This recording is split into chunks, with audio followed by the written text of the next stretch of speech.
Nesse momento, concedo a palavra ao senhor André Luiz Gutierrez, presidente da Confederação Brasileira dos Trabalhadores Policiais Civis, pelo prazo de 20 minutos. Bom dia, senhor deputado Darcy de Matos. Cumprimento também meus colegas de mesa, Azevedo, os outros que me antecederam. E cumprimentando o subtenente Gonzaga, cumprimento a todos os deputados presentes, virtual ou pessoalmente. Agradeço em especial ao deputado Luiz Miranda e ao deputado Léo Moraes, que buscaram, através dos requerimentos, a presença de nossa entidade hoje nessa reunião. Presidente, agradeço a oportunidade em apresentar o sentimento do policial civil do Brasil, que também acredito ser o sentimento de todos os policiais brasileiros frente a esta PEC, que não chamo de PEC da reforma administrativa, mas a PEC do capital contra o chão de fábrica. E quero garantir aqui que não estou falando de forma político-ideológica. É muito evidente que o capital está por trás de tudo isso. Novamente, o governo Bolsonaro comete um verdadeiro atentado contra os policiais civis e todos os outros servidores, principalmente os da segurança pública, pois ele retira a principal ferramenta da atuação da polícia investigativa, que é a sua estabilidade funcional. Esta segurança, que é o meio garantidor dele exercer em sua plenitude a sua atribuição funcional. Marcelo até citou das pressões que nós sofremos muitas vezes pelo poder econômico e às vezes até do poder político. Então fica a pergunta, quem interessa destituir o poder de investigação? Quem tem medo? Com certeza não é o cidadão de bem, o político correto, honesto. Os senhores deputados, eu vejo, têm a obrigação de proteger a atividade investigativa no Brasil. O presidente Bolsonaro deveria garantir a estabilidade funcional das forças de segurança e não o fez. No texto da reforma administrativa, não está inserido, junto ao artigo 39A, de forma explícita, a estabilidade funcional do policial. Acredito que em nenhum país existe tamanha afronta. A insegurança gerada por essa emenda, não há precedente em nenhum país. Eu não acredito que haja. A atividade investigativa das polícias estará totalmente comprometida e o caos, por certo, vai se instalar. Sem a garantia da prerrogativa de função com estabilidade funcional, o beneficiado é o crime organizado e ele agradece, pois enfrentará uma polícia insegura para desempenhar seu mistério sem essas garantias. O governo Bolsonaro está na contramão dos países desenvolvidos. Os senhores deputados vão concordar com isso? Não acredito. O interesse de vocês é o Brasil. A reforma administrativa não visa a melhoria da administração pública, e sim a sua terceirização em atendimento aos donos do capital, das instituições financeiras e sua nefasta especulação financeira. Basta ver o artigo 37A. Como fica o povo, a sociedade, o brasileiro, com relação à segurança pública? Ficará a segurança privada com essa obrigação? E a quem pertence a segurança privada? Ao capital. E eles terão acesso a dados sigilosos do cidadão? Qual é o comprometimento de um não servidor com tamanho acesso a dados sigilosos e tantos outros itens da nossa infraestrutura, como armas, viaturas, coletes? Isso também está previsto, esse acesso no artigo 37A. O ataque promovido pela PEC 32 contra o serviço público, no meu caso me refiro às instituições de segurança pública, tem um único propósito: o enfraquecimento das investigações que atingem o alto escalão de poder. Os senhores deputados não vão admitir isso, tenho certeza, porque isso será um verdadeiro desserviço contra o povo brasileiro. Observe, os senhores deputados, o artigo 84, inciso 6, a linha B1, na PEC 32, cria um nefasto novo instituto, o cargo em extinção à medida que vagarem. O que é isso? Isso mesmo, os cargos policiais poderão ser extintos por simples decreto. É, sem dúvida nenhuma, um meio político de enfraquecer as investigações, e não menos um ataque velado às instituições e atividades policiais. E o pior, altera-se o Instituto do Aproveitamento com a criação do artigo 41A, que não traz segurança jurídica do Instituto do Aproveitamento para os casos de reestruturação das carreiras. Ou seja, uma reforma que não traz no seu texto a criação de um dispositivo onde os governadores e prefeitos possam tratar do aproveitamento é uma afronta ao Pacto Federativo. É um desserviço novamente. Urge um dispositivo constitucional para remanejamento dos cargos policiais, quando se der uma reestruturação em plano de carreira.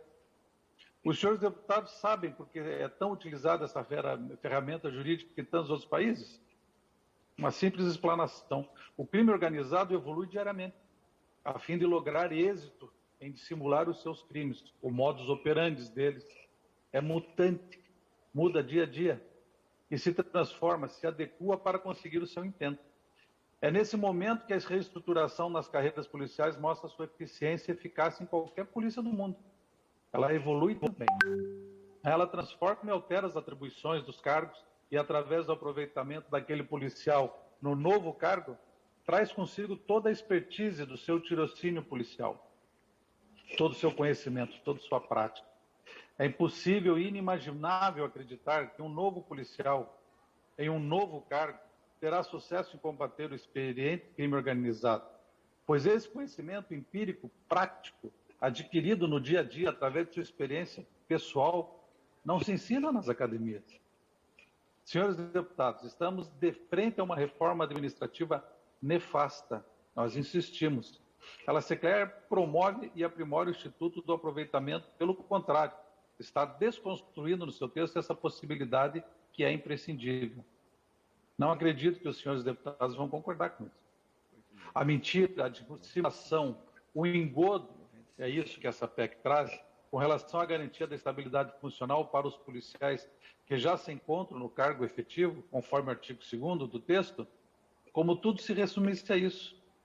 Pergunto aos nobres deputados, por acaso existem dois tipos de investigadores, dois tipos de escrivães, agentes, dois tipos de delegados? Óbvio, absolutamente que não.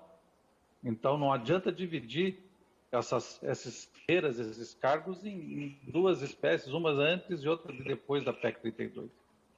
Essa PEC fraudulenta está promovendo exatamente isso, quando resume a estabilidade funcional na forma temporal.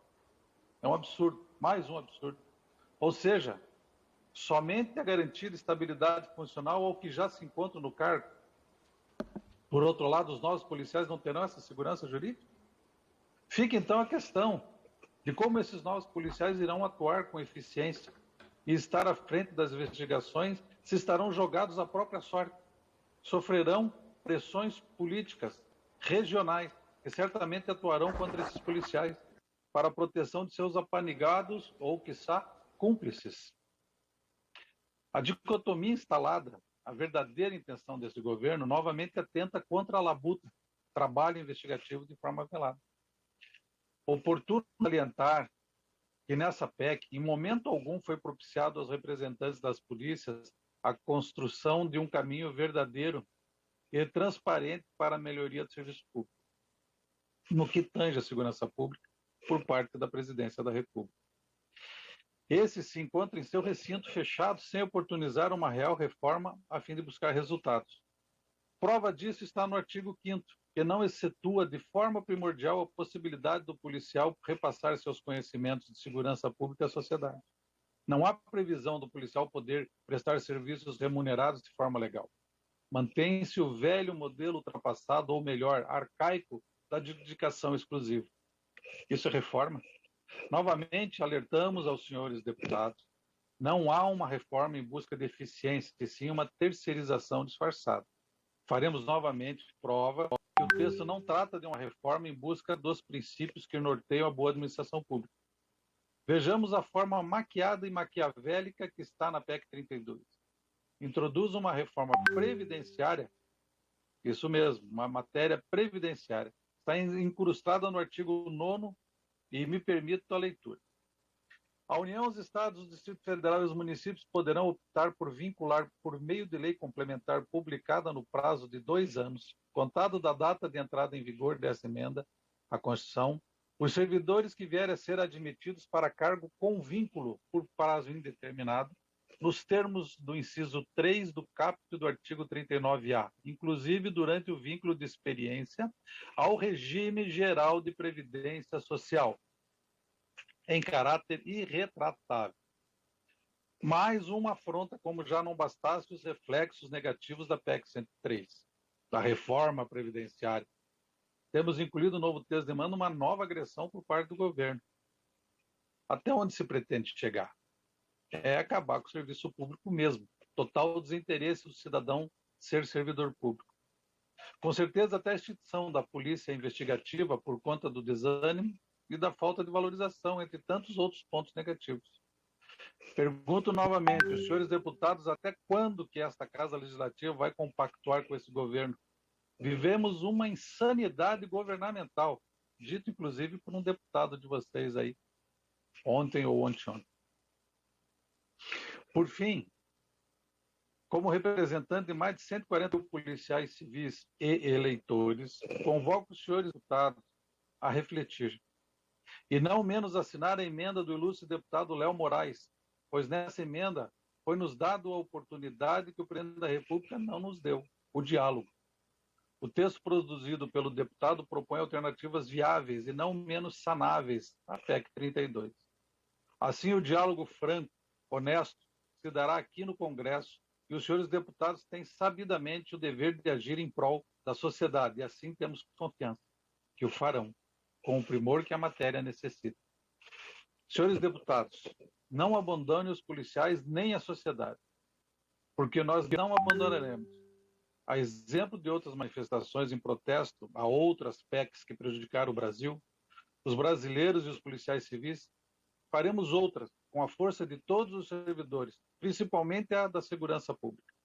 Concluindo, solicito aos nobres deputados que declarem inadmissibilidade dessa PEC, pois está em vossas mãos o futuro da segurança pública do Brasil.